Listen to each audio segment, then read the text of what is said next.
Sen hem turist vize bilen gelen bolsoň, onda bu videony hökman gör.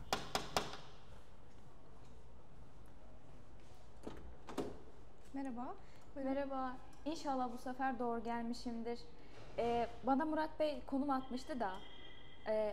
Alazim. Evet, Alazim doğru danışmanlığı. geldiniz. Alazim danışmanlığı. Buyurun. Size nasıl yardımcı olabilirim?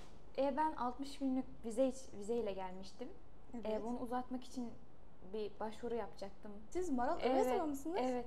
Tabii ki. Sizin işleminizi ben yapacağım. Buyurun, sizi bekleme salonuna alalım.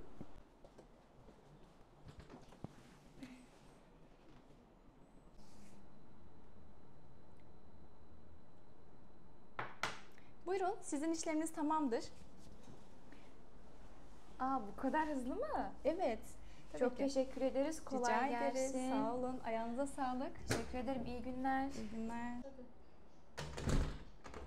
Evet arkadaşlar, sizler de 30 günlük, 60 günlük, 90 günlük turistik vize ile geldiyseniz, işlemimizi hızlı bir şekilde halletmek istiyorsanız, güvenebileceğiniz bilim ve ilimin adresi Alazim Danışmanlık.